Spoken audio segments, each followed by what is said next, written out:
Today I'm working on this 8th generation Nissan Sentra.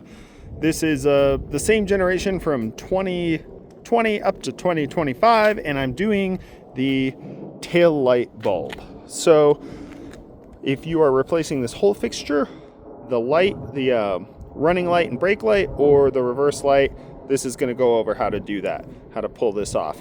Now for this process, I have taken apart this side already, and I want to show you guys some things because I think it's important to understand what's going on inside here, because you're going in a little blind when you start taking this apart. So I'm going to pull this off. One of the things is there are one of these guides right here. So this guide fits into this and helps it stay on the car and follow the line. There are also these things right here, these two plugs. And when these are brand new from the factory, they are super stiff. So stiff, in fact, it takes almost my whole body weight to pull this off of the car.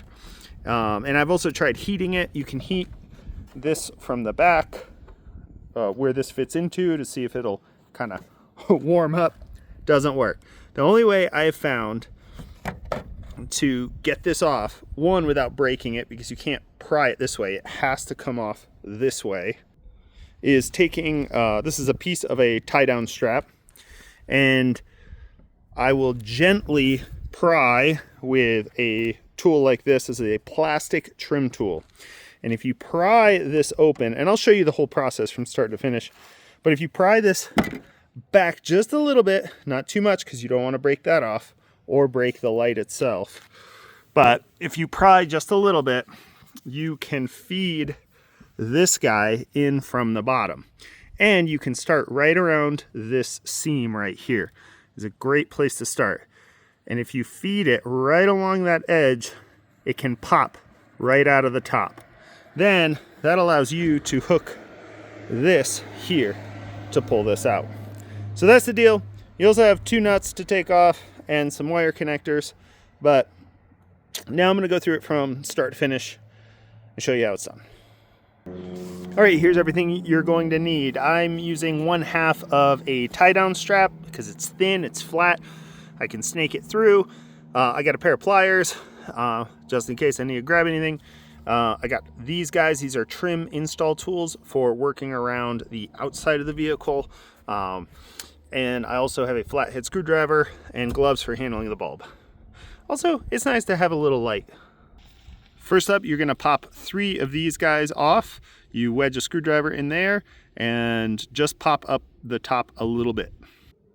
I popped this one out, and then we got to pop this guy out and that one out next, and then we're going to fold this down. They do make a special tool for this, but a screwdriver will work fine. If you're doing it professionally, yeah, get the tool. If you're doing this, once a year, then I would just use a screwdriver. Boom. Cool.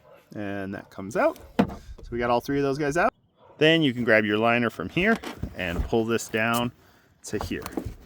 Next up, we're going to grab a 10mm wrench, and we got a bolt here and another one right here.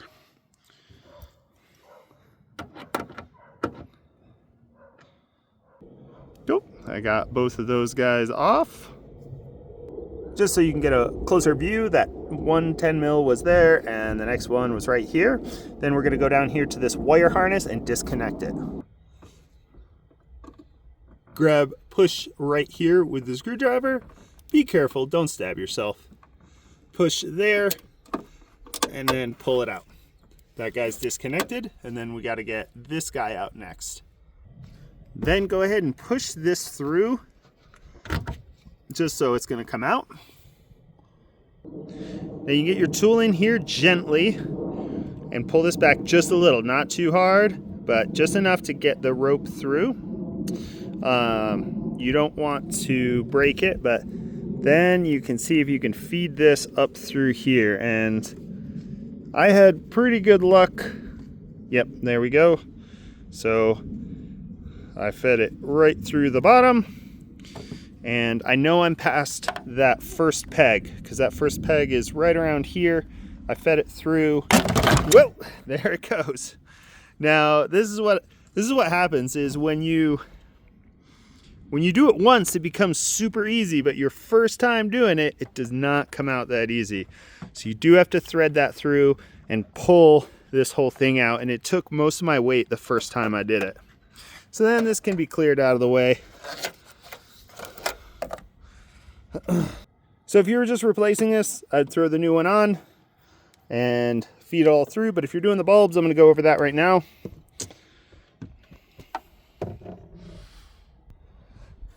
This guy here is the brake and running light. And I'm going to use these humongous pliers. Just, if you don't have enough hand strength to get it, you can just gently go like this. Righty tighty, lefty loosey. This pops out, but before, I'm going to get gloves on before I touch that bulb. So we pull this out. I have my clean gloves on.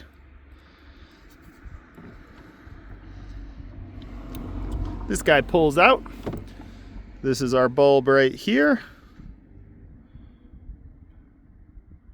I'll put a link in the description for it. Now, if you do put an LED bulb in, make sure you get it in the right way. Sometimes it's good to plug this in and then plug it into the car and check before you totally fully reinstall everything. So, because you can put it in the wrong way, you just need to flip it 180 degrees. So I'm going to go ahead and get this back in here. For normal bulbs like this, a normal filament bulb, it doesn't matter. You can put it in either way. The power runs through it. And then this goes in here like so.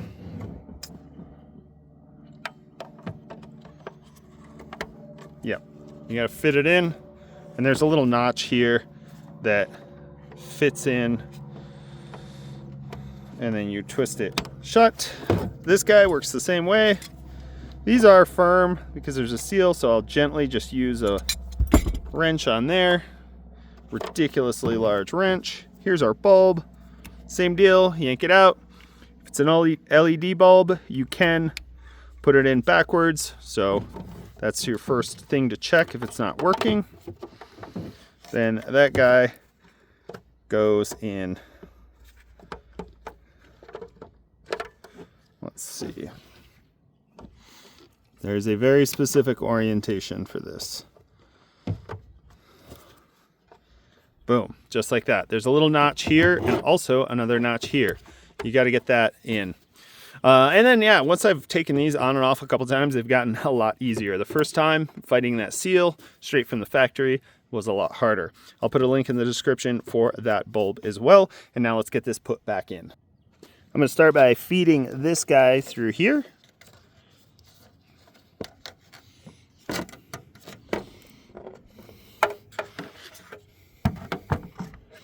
And then when you're putting this on, let's go a little wider.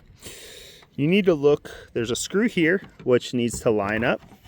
And then there's also this piece right back here. That needs to hook into our peg back there.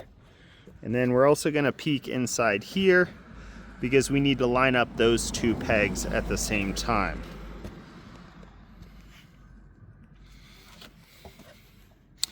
So I'm looking at this one and I'm lining that up first. And I'm looking here and I'm kind of wiggling.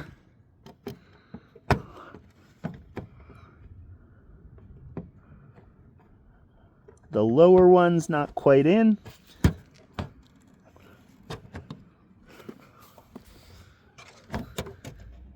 I had to pull this guy through. And when you do this, pull and go in a circular motion. Pull, circle, pull, circle. It'll eventually pop that guy all the way through. There we go. Boom. Got it all the way. So just keep working that, go in circles. That'll prevent this from going in. Then we're going to give this a firm push.